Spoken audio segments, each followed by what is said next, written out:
Hello everyone, my name is Emma Gengel, and this semester I had the opportunity to take EdTech 300. During the semester we explored many different topics about technology and the digital world.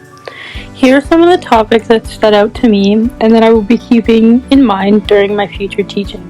So welcome to my summary of learning. Technology is everywhere, and it is in almost every aspect of our lives. We use it to communicate, learn, and it is heavily integrated into many different careers and societal norms. Many people believe the extent of the most awful situations online are creepy old men pretending to be young people talking to real young people. Well, that is an extremely dangerous situation and very problematic. There are other concerns in the online world that many people don't realize. During this course, we realized the disadvantages and advantages about generating AI, generative AI, and its generative place in AI education. and its place in education. Though, when you search about AI, the top news articles are overwhelmingly negative and paint a terrible picture about AI and its technology. Even the government of Canada has published warnings about the risks of AI and its potential. Not only that, but there are many people and organizations that spread fake news and false information everywhere online. There are many reasons for these false narratives, and some people actually cause harm to the public and people. There's a spectrum that Claire Waldner created to explain the differences between misinformation and disinformation and their intentions. It's important to know that everything we say and do online is watched, and your digital footprint really does stay forever. In the beginning of this class, we read an article from Forbes that claims our online presence will have more impact on our job opportunities than our written resumes will in the future. We have to be prepared for this shift in society and prepare our students for this reality. AI can definitely be a helpful tool for education, but in the hands of the wrong people, there can be serious consequences that harm real people. I had my formative years of shaping my identity during the rise of Snapchat and Instagram, and eventually TikTok.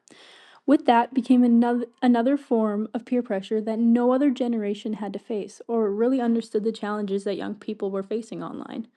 During the semester, we talked about all the educational possibilities that have evolved because of the digital world, but we also discussed the challenges and negative impacts of the internet and technology.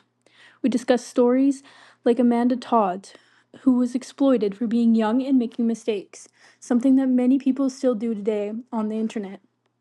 Using resources like Jason Osler's character for education for the digital age and the NCTE's framework for digital literacy, educators can incorporate digital education in impactful ways. If we teach with useful technology, students will begin to learn the possibilities and opportunities from technology and form a positive online identity that reflects themselves truly. Before this course, I did not know the possibilities of learning online, besides through an academic article or an official organization's website. I felt a sense of shame using tools like TikTok or YouTube to learn a new school, like it wasn't a valid resource or something. I quickly realized that's not the case. I realized that there were many valuable skills that could be learned from social media or other websites that I thought before were only used for entertainment. Throughout the course, I learned how to start my own sourdough starter and bake sourdough bread, all with online resources, which opened my eyes to so many different mediums of sharing knowledge. Although the SAMR model was probably my light bulb moment for this particular way of thinking. There are so many incredible ways to incorporate technology into the classroom that can vary impact and effectiveness of improving their digital skills.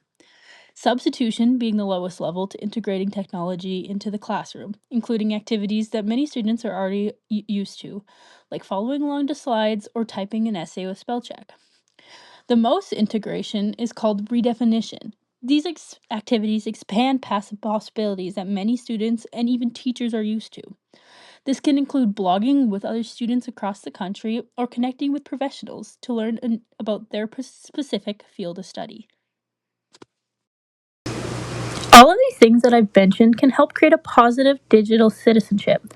This term was coined by Mike Ribble and is constantly changed with the ever evolving digital world. These characteristics make up what it means to be a respectful, responsible, and ethical online citizen.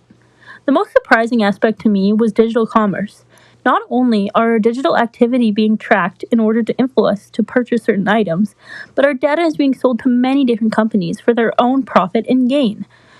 When we are clicking on our terms and conditions, it is really important to actually understand what we are saying yes to. There are many websites that rank the popular platforms' terms and conditions on what level of cybersecurity they guarantee. Whether this is shocking, many rank very poorly. EdTech 300 has opened my eyes to another way of teaching and looking at technology as a whole. I'm less skeptical of technology, but make sure to question it and its intentions. Although not everything on the internet is positive, and it can even be harmful, if we give our students the resources to critically analyze their digital communities, they can protect themselves and grow as actively participating digital citizens.